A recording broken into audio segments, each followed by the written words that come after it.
Thank you very much, Ahmed. My dear brothers and sisters, Assalamu alaikum. It is customary for us as Muslims to begin by invoking the name of God, the All-Merciful, the All-Compassionate, Creator of the heavens and the earth and all that is between them. The God of Adam, the God of Noah, the God of Abraham, the God of Moses, the God of Jesus and Mother Mary, and the God of Muhammad. Peace and blessings be upon all of these noble prophets and messengers. I'd like to thank you for inviting me here to this very lovely place. I'd like to congratulate all of you, and especially Mahal Ghanedi, who is really one of the most wonderful examples of American Muslims in this country.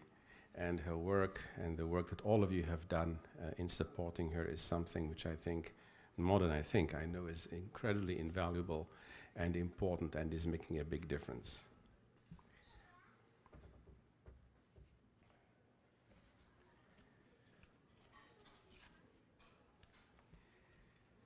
I came to this country, I was 17.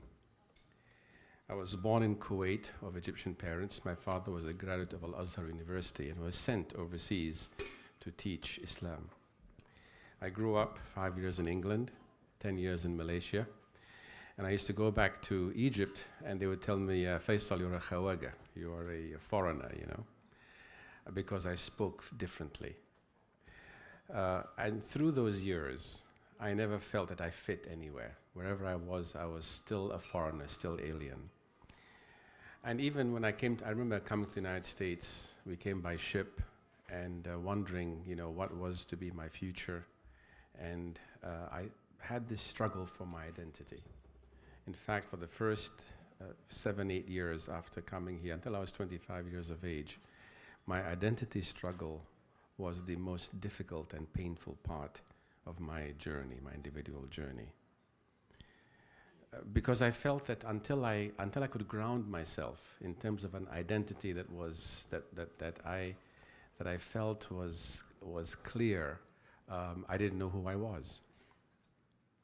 And part of the complication was that in every measurable aspect of my identity of myself, I was changing. My physical appearance changed every few years. My emotional attachments changed every few years. As I write in my book, when I was 6 years old, I had a crush over my teacher and was very upset when she got married. I felt I was jilted. And every few years I'd have a crush over another girl. And then 2 years later you say, what was I thinking about? But the point is that in my emotional life, in my career, in my ambitions, to what I wanted to do, everything was changing. And that in spite of all these changes, there was part of me which knew I was the same person. Why did I feel I was the same person? What is it that was the same? What is it that was permanent? Where is this sense of self? And what is it anchored in that gave me this conviction that I am still the same self, the same I, if everything else changed? These types of questions impelled me on my own spiritual journey. And upon the spiritual journey is not separate from the identity journey. And because I grew up in Malaysia, because I was Egyptian and used to go back to Egypt, had a very strong attachment to Egypt, and because I grew up in England and English culture was part of my culture, I loved all of these aspects. I loved my Malaysian culture. I loved the English culture. I loved, fish and chips, and I loved good tea, and I love many aspects about Egyptian culture. But I could not separate any one of these from myself without feeling I was amputating part of my being. But how to integrate it into a whole that was coherent? It took me a long time. As I say, it took me about 8 years of my life from the time I arrived here. In fact, I began this journey even earlier.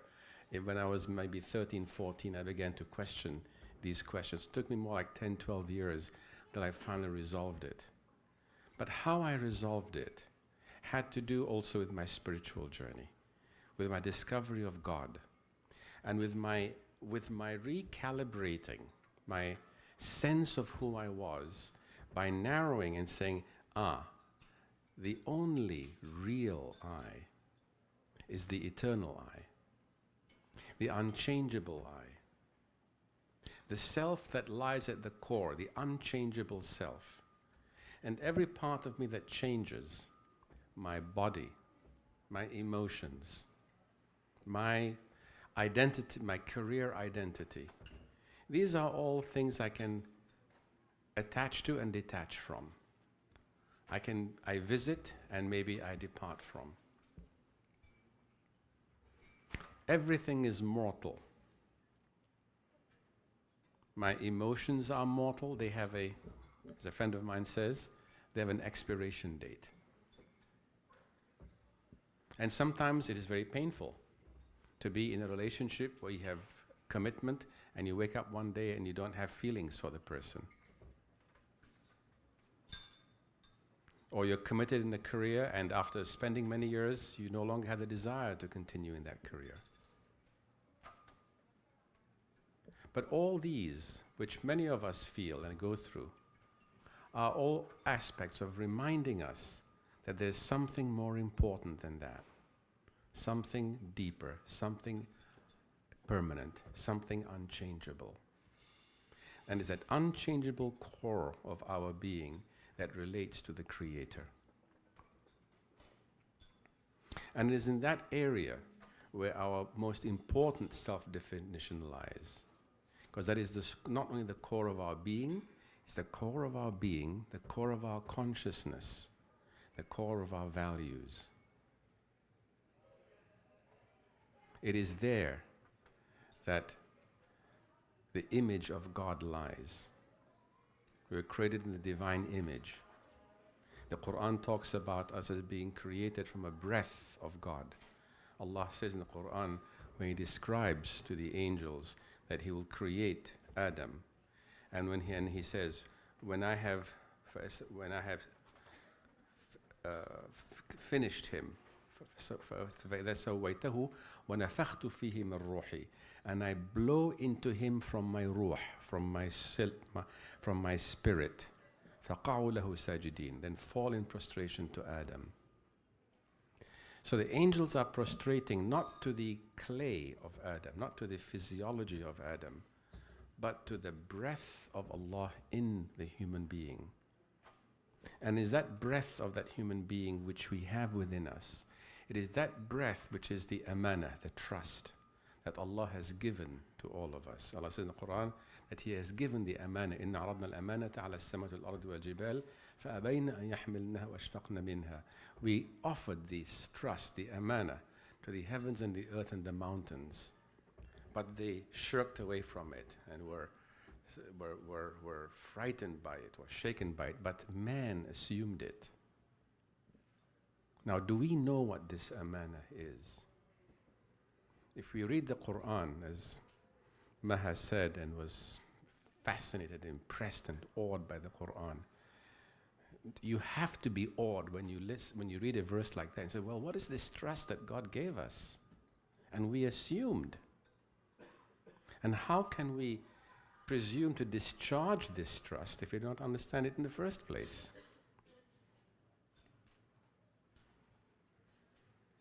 It is these kinds of questionings that describe my journey. They describe the discovery of the self and discovery of the attachment to the self, to the absolute. And to know that there is a part of me which is absolute, and there's a part of me which is a series of expiration dates, including our own life on this earth. But even within the time window of our lives, there are also chapters which begin and end. But these chapters are peripheral to something which is deeper and essential, something which is lasting, something which stays with us, something which is part of that self, and that is that self which is where the permanent I resides. It is that self which connects with the Creator and knows the Creator as from an internal point of view. It is at that level that you feel and know the presence of God. It goes beyond the I-thou relationship to an I-I relationship, where you feel one with Allah subhanahu wa ta'ala. And Rumi has many stories. Many of the Sufis write about this. One of Rumi's famous stories is of the story of the person who goes and knocks on the door of a friend. And the voice inside says, "Who's there?" And the person out says, "It's me." And the voice says, "Go away." After many years of training, the same person comes and knocks at the door with greater sensitivity this time. And the voice asks again, "Who is there?" This time it says, "It is you, O heartbreaker." And the door opens, says, "Enter." There's no room in this house for two eyes, for two egos. But the possibility that we can know God in a way that is personal, in a way that is intimate, in a way that makes you feel that you are actually a part of the divine, is part of the desire that every human being aspires to. We are taught about God. Growing up, and I just talk about this story in my book, I remember when I was about 9 or 10 years old and had just begun to pray, I had a problem praying. Because every time I would say in the julus, Ashhadu an la ilaha illallah, I felt like I was a hypocrite. I was saying I bear witness to God, but I hadn't borne witness to God.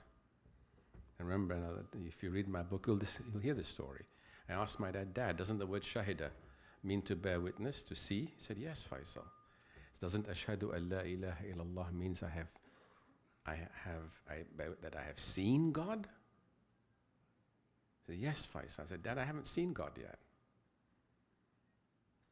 And to me, how can I pray and be a sincere musalli, if I say words, and I'm just like, I can know better than a tape recorder saying it, or a parrot saying it. If I don't know the meaning of, how can I say something as profound as I bear witness that there is no God but God, and not having borne witness to God? The very structure, the very language of my faith placed a demand upon me that if I were honest with myself, I had to say, I'm not there yet. And to fake it is not something that I felt was right. And God knows that there's a lot of fake believers, a lot of fake Muslims, a lot of fake Christians, a lot of fake members of every faith tradition who practice the faith just mechanically.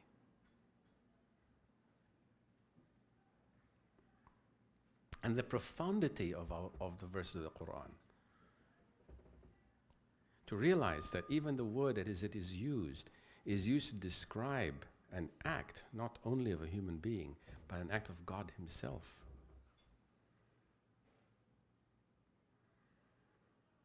Allah says in the Quran, "Shahid Allahu annahu la ilaha illahu."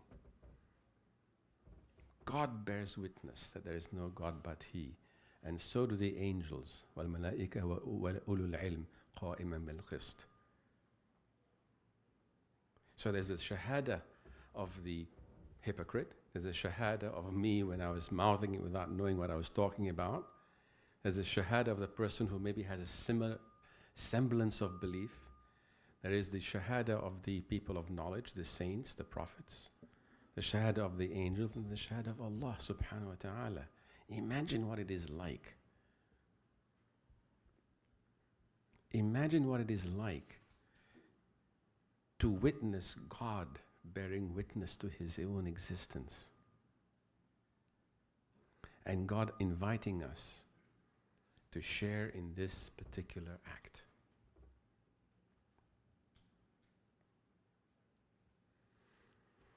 It is in that journey that I discovered the beauty of my faith, the rich literature which was not taught to me until much later in my life. We have a literature that is enormous. The spiritual literature of Islam is enormous. Ibn al-Farid, al-Rumi, al-Hafiz, incredible literature, spiritual literature, philosophy of the highest possible degree. We don't know it. Maha was talking about the negative image she had of Muslims. When the first statistics went up there is, people having so many, this Gallup poll that was shown, the first thing which occurred to me, I wonder if they had a poll of that taken by Muslims about Muslims. We ourselves would have a certain number of people have we have negative views of our own religion, in part because we don't know it. We have not been educated well enough about it. One of the biggest criticisms I have of my own education was that I graduated high school and knew nothing about my religion. I couldn't tell you who the schools of jurisprudence were. When I began to study Islamic law, much later in my life, so why was I not taught this in high school? Why was I taught in high school the chemistry and the physics that was only 100 years old? And the greatest important literature and accomplishments of my own tradition were not taught to me until you go to a specialist university. I didn't study computers until I was in university.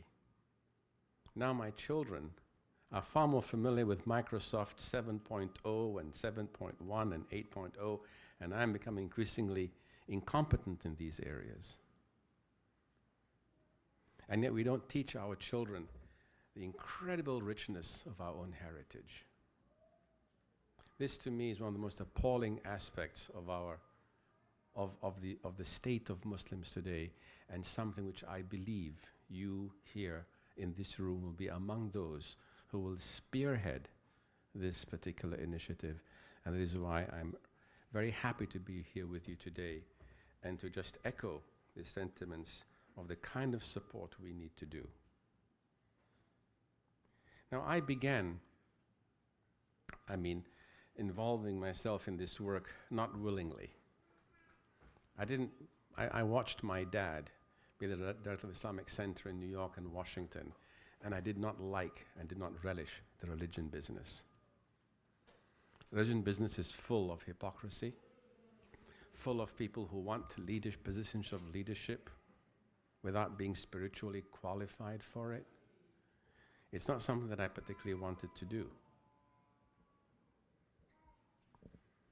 But I think it's when we don't want to do something and God forces us to do it, that gives us legitimacy.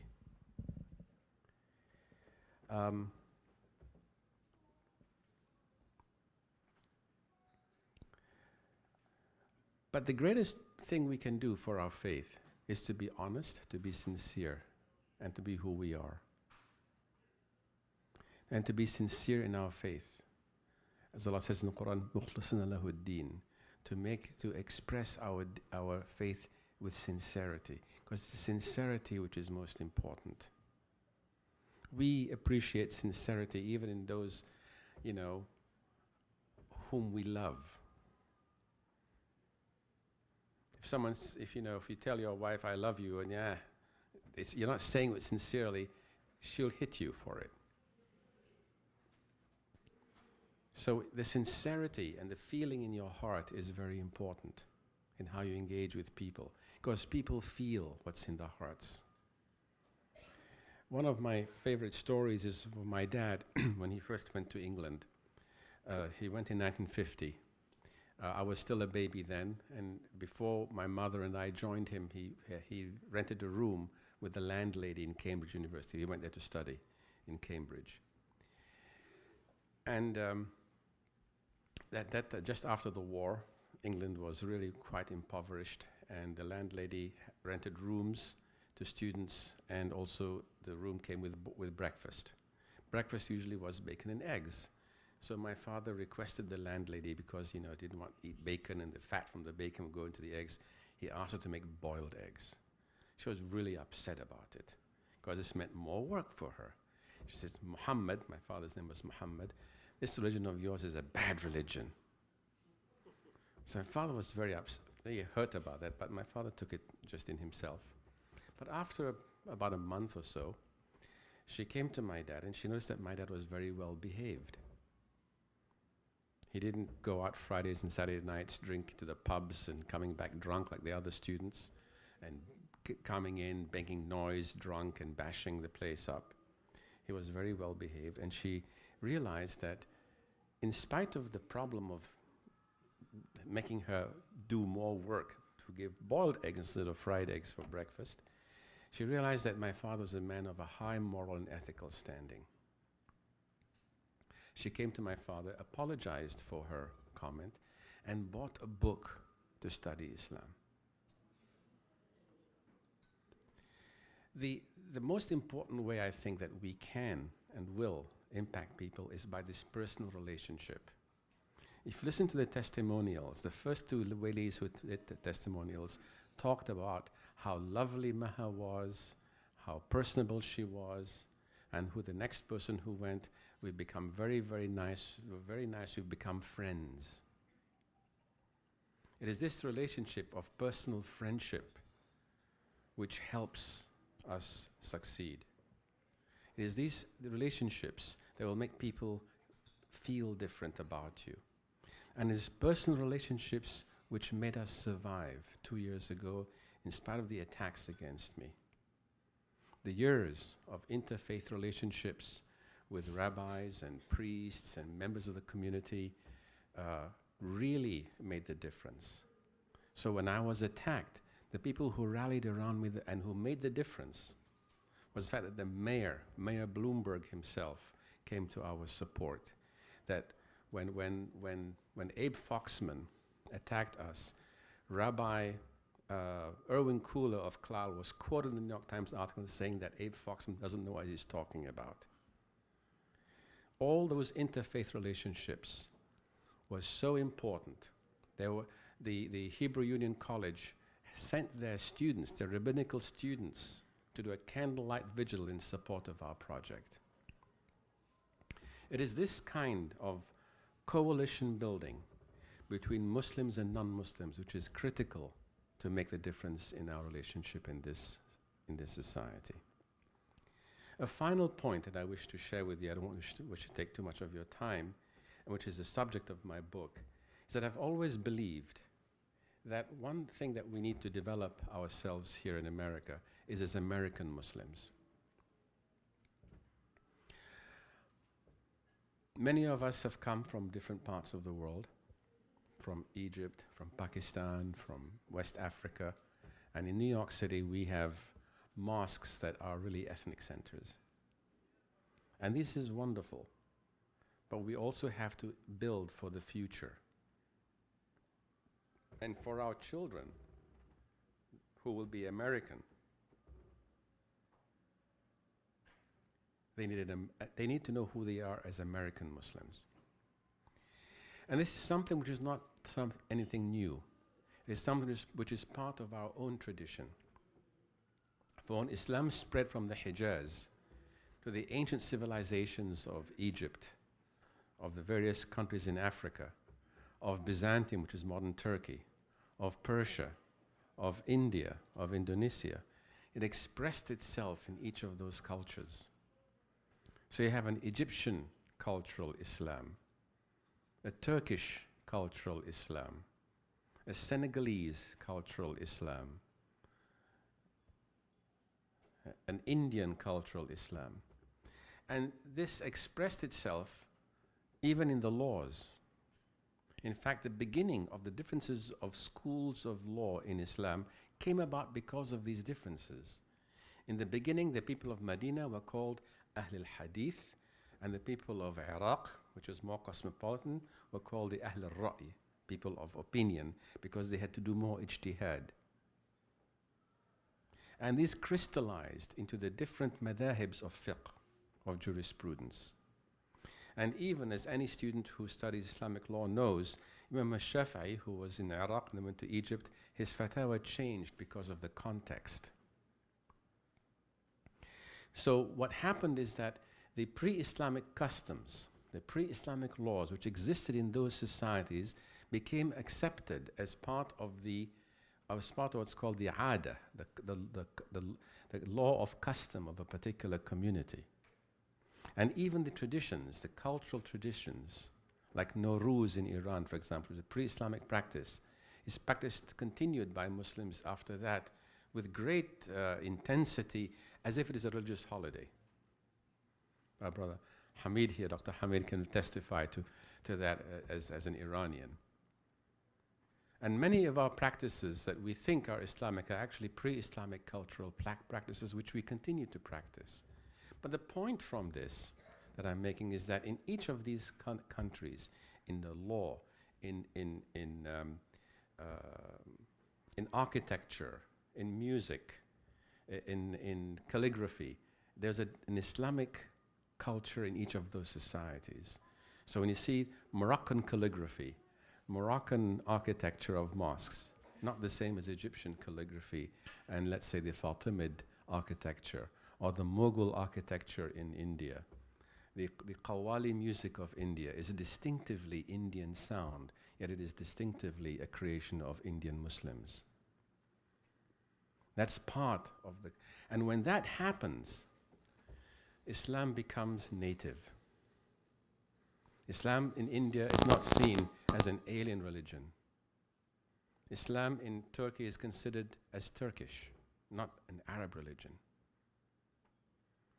We are still seen as alien because we are, to a certain extent, alien.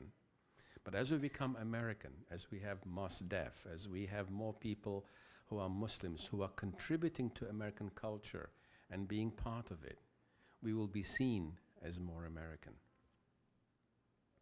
So what I'm describing here is a process, not that is novel in history.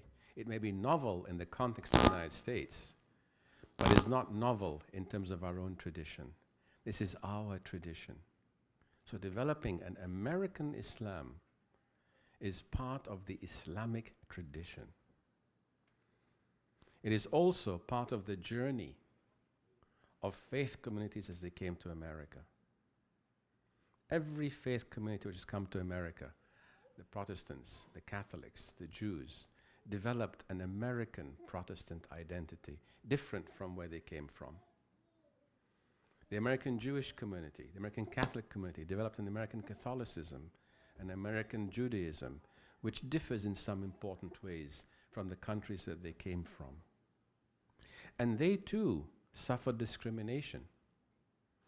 If you read what happened to American Jews and American Catholics over the last 150 years, they suffered far more than we did. American Catholics had their churches burned down. We don't hear of a mosque being burned down. Why? Because we have far more robust civil rights laws today. But this notion of being seen as alien, of being seen as subversive to the society, as recently as the first half of the 20th century, the Catholics were considered subversive. That the church, the Catholic Church, was seen as as a roller coaster that was trying to take over America. And when John Kennedy, the first Catholic president of the United States, was elected, people were saying, oh my God, he's going to be an agent of the Pope. So what people are saying about Obama, although he's not a Muslim, his father was, is not that different from what people were saying about John Kennedy. So when we see it in the context of history, both our own and American history, we realize that what we're going through is part of the journey. And knowing that should give us far more confidence. And give us the confidence and the conviction that this is just a phase we are going through as a community, and that we will come out of that phase much better, much stronger, much more coherent. But we have to work for it. And we are working for it. And the work of all of you here and the work of Maha and the kind of things that you're doing is an essential and integral part of it. The branding of Islam is something each one of us does at an individual level. You represent the brand of Islam. Your activities represent it. Our collective work does it. Our comedians contribute to the brand. Our sports figures contribute to the brand. Our architects contribute to the brand.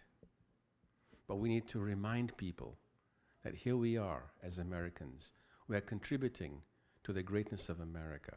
And American values are certainly in sync with Islamic values. In my book, I talk about how even the American social contract, the American Declaration of Independence itself, expresses Islamic values, Islamic legal concepts at a very high level. The more we understand about this, the more we're able to speak about this, the more we will convince people about who we are and what we are. Besides, it is impossible. There has never been in history any state, any political entity that has tried to fight religion and won. Anyone who, I don't care how many millions, 40 million, 40 billion even. You know what? Anyone who tries to take on religion is fighting a losing battle. Never in history has any political entity fought a religion and won. The mighty Roman Empire tried to destroy Christianity. Within a little more than 3 centuries, Rome became the capital of the Roman Catholic Church. The Soviet Union tried to liquidate all religion.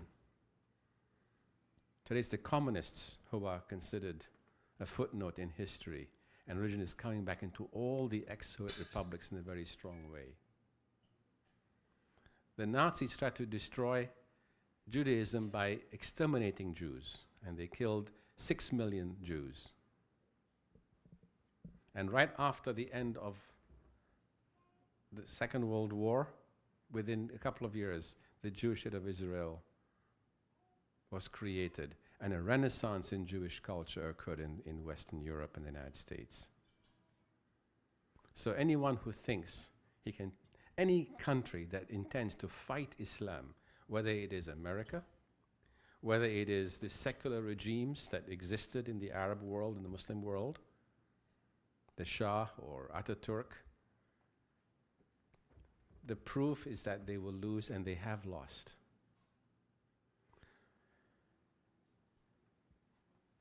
But to me, what's most important about religion is not religion as a cultural expression, but religion as the relationship between the human being and the Creator, the absolute Creator. And when we stand at that place, when we journey to that place, where we stand at the experience of God, you learn not only to know God better, you also learn how to relate to every other sincere believer of every other religion better. Because when you stand at that place of the experience of the divine, it is there that you see the commonality of all faith, that you're able to speak not only from experience, but the kind of experience that enables you to speak to a Christian, to a Jew, to a Buddhist, to a Hindu, in a manner that overrides the cultural firewalls that prevent us from seeing the truth of the other faith, and enables us to relate to the other person as a person of faith. This experience, or this ability to communicate to people of other faith traditions internally through a kind of intuitive, it's like when you've experienced love, you can talk about it in any language, in English, in Urdu, in Japanese. Okay, you may not know the full vocabulary, but you are able, because you are able to speak from experience. Similarly, when you speak about religion from the point of view of having experienced the reality of the divine, you're able to speak it in all religious languages and to communicate with all other faith traditions. And when you do so, and we are increasingly better in doing that, we will develop a broader base of a community of believers that crosses the lines of faith traditions and definitions. God does not have a separate heaven for Muslims and Catholics and Jews and so forth. There's only one heaven and one hell for those who believe in God and those who reject God, in whatever language, whatever tradition. And I believe that there will be people from every tradition who will be in heaven, and there will be people from every tradition who will be in hell.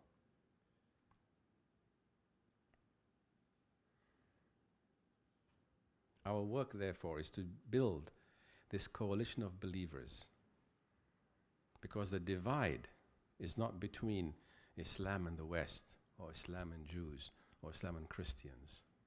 The battlefront is between the believers, the good people, the peace-loving people of all faith traditions, against the extremists of all faith traditions, including our own. That is the battlefront that we are waging on. And that is the battle that we have to wage. And this battle on each side represents the believers who are those who are the people who believe in God, the godly people, and the extremists are, at the end of the day, the ungodly people. This is the battle that began from the creation of humankind. This is the battle that the angels themselves were in shock when God said He was going to create Adam. But this is our destiny, my dear brothers and sisters. It is our destiny as Muslims, our destiny as humans, our destinies as people who believe in a Creator and who believe in discharging our responsibility to that Creator. We bear witness to the Creator. We bear witness to our covenantal commitment and responsibilities to our Creator. And we bear witness that the prophets all came to teach us this message, that we are all, whether we are Muslims, Christians, Jews, as Allah says in the Quran, هَذِهِ أُمَّتُكُمْ أُمَّةً وَاحِدًا. This nation, you are all one ummah, and I am your Lord, fa'budun, and therefore worship me. We come therefore together as people who worship the Absolute, who worship the Creator, and by whose sincerity in worshipping the Creator, and through whose sincerity in worshipping the Creator, we will find the common ground of faith and make that stand, and from that high ground of faith and commitment, we therefore, inshaAllah, will create a better world for us in America and for us in the whole world. I pray to Allah subhanahu wa ta'ala that He bless all of us and all of you here today, that He forgive us for our shortcomings, that He forgive me for my shortcomings, and I seek your forgiveness and Allah's forgiveness for any of my shortcomings. And I ask Allah to bless you all, to empower you all, and to take you from Shalimar to the Shalimar Gardens, that He make you among those who are the best of the believers, richest in faith, richest in material capabilities, and richest in the ability to convey and reflect Allah's light and wisdom. I salute you, Maha. I salute all of you here, and may Allah bless you and empower you to do the wonderful work you are doing.